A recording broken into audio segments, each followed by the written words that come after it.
From Wish TV and the All Indiana Podcast Network, this is the News 8 Daily 8 Podcast, a Wish TV News 8 update. Good morning. Welcome to you. It is a Friday, final day of October. It is Halloween here on Daybreak. We'll get a check of that traffic with Drew Narsutis here just a little bit. First forecast starting in the 30s, at least downtown. It's a little crisp, right? But as advertised yesterday, once the sun finally came out, it ended up being a pretty nice afternoon. We hit 60. I think we're going to make a run at that again today, minus the gusty wind. So that will be an improvement too. So good looking forecast here to get you going on a Friday. The kiddos are wearing the Halloween costumes, though. They'll need the winter coat or at least a heavier jacket briefly at the bus stop. 40 degrees. Southwest wind at 10 does send the wind chills into the low 30s. So there's definitely a bite when you step outside this morning. Around the metro area, 39 in Lebanon, 41 Noblesville and Anderson, 38 in Greenfield, 41 in Greenwood, and 40 in Mooresville. Across central Indiana, coldest spot is Richmond, Wayne County, eastern Indiana. Good morning. You're at 36, Kokomo at 38. Everybody else is hanging out in the lower 40s for this morning with a mainly clear sky. Did have a few clouds kind of rolling overhead, and that may still be the trend here as we kind of kick off the morning hours. But I really think it's more sun than clouds for a vast majority of the day, as that area of low pressure that brought us morning rain yesterday continues to pull northeast into New England. 50 at noon. I'm going to go with a high of 58, so just a little cooler than yesterday, but very close to average. Normal high for Halloween is around 59. Winds, not completely calm. They're not as strong as the last couple of days, but we could still have gusts around 20 to 25 miles per hour, especially during the daytime hours straight out of the west. They'll start to ease up a bit as we get close to trick-or-treat time and later. Coming up, we'll talk about that forecast for your trick-or-treaters, plus maybe some isolated rain chances as we gear up for the weekend. It's all on my Storm Track 8 forecast coming your way in just a few minutes.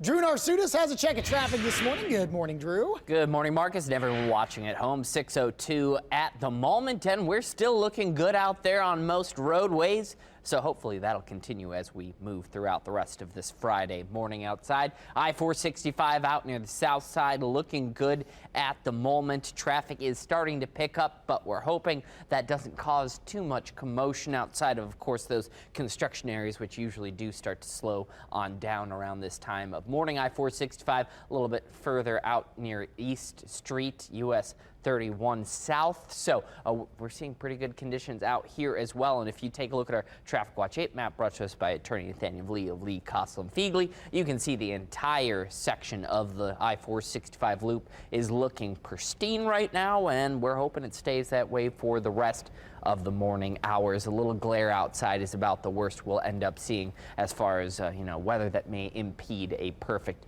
and easy drive this morning. Greenwood to the I-465 area, looking at our south side drive times, only 9 minutes outside. Martinsville to I-465 at 20 minutes, average speed of 65 miles per hour. And the Greenwood to the south split, also averaging 65 miles per hour. You're currently looking at only 8 minutes for that little section outside. We'll have another look at traffic coming up in just a bit.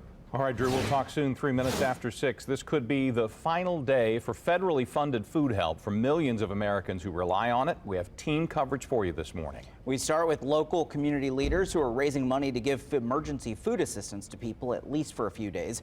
News 8's Kat Sandoval reports. City leaders, corporations, and nonprofit organizations came together to address food insecurity at this critical time, raising more than $1.2 million. And they say it will go to 3 organizations: Gleaners, Second Helpings, and the Midwest Food Bank. The city sees you. And we are stepping up to do everything we can to make sure that you and your families do not go hungry. This coming Saturday, about 600,000 Hoosiers who depend on SNAP won't get their benefits if the government continues to shut down. In central Indiana, it affects 150,000 people. And here's how that $1.2 million breaks down. $100,000 came from the city. Another $100,000 from Cummings. United Way launched the largest campaign. They raised $500,000 through an anonymous donor, and other companies like Eli Lilly quickly matched that campaign. We are proud to stand alongside our community and say food is not a privilege. It's a basic human right. And as United Way does in our 107-year history, we will respond to our neighbors in need when they need us. 100% of all donations will go directly to the food banks. Gleaners say the money will go a long way.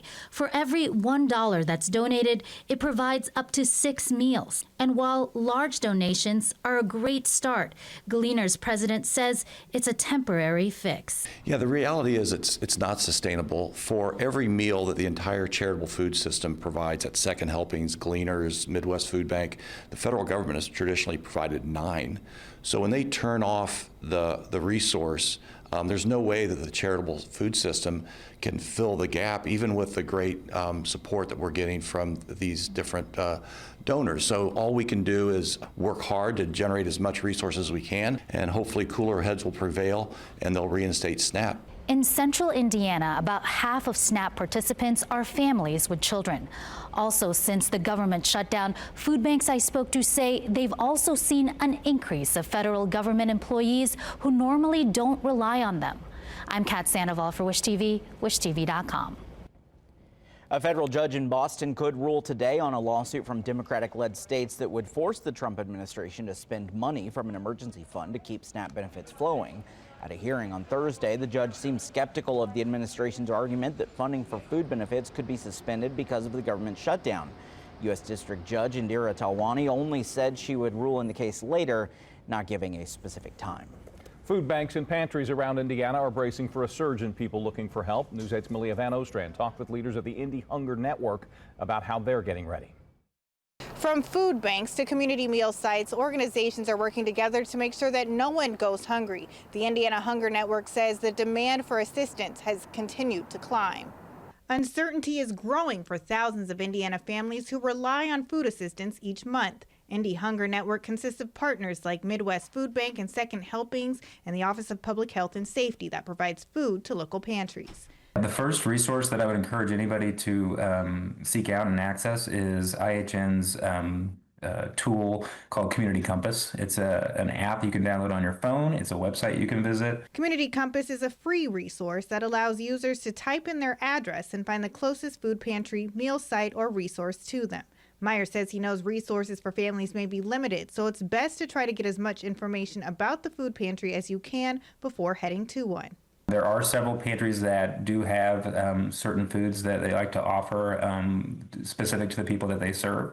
So if you can't necessarily find things that fit your diet, or if you have restrictions on your diet, you can find that information out either by talking with people that are visiting the same food pantry you are, whether it's neighbors or people that are in line, or call ahead. He says it's okay to visit more than one food pantry if one doesn't have everything you need.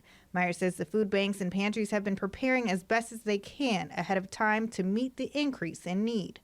We've also done our best to communicate to the food pantry partners, like, this is coming, so be prepared. We've also been working with pantries to help find different sources of food and things to offer. And so I do know that there's work being done on their end to help prepare and kind of serve people that they may not have had to serve in the past.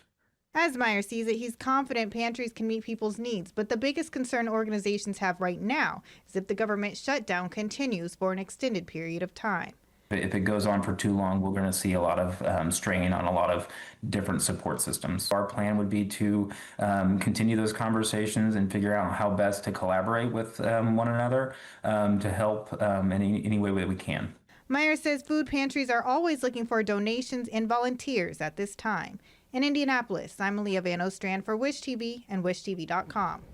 News 8 has much more on the possible end of SNAP benefits and how you can find food assistance if you need it. Just grab your phone, scan the QR code on your screen. That will take you to wishtv.com, where you can find information plus all of our coverage of this developing story.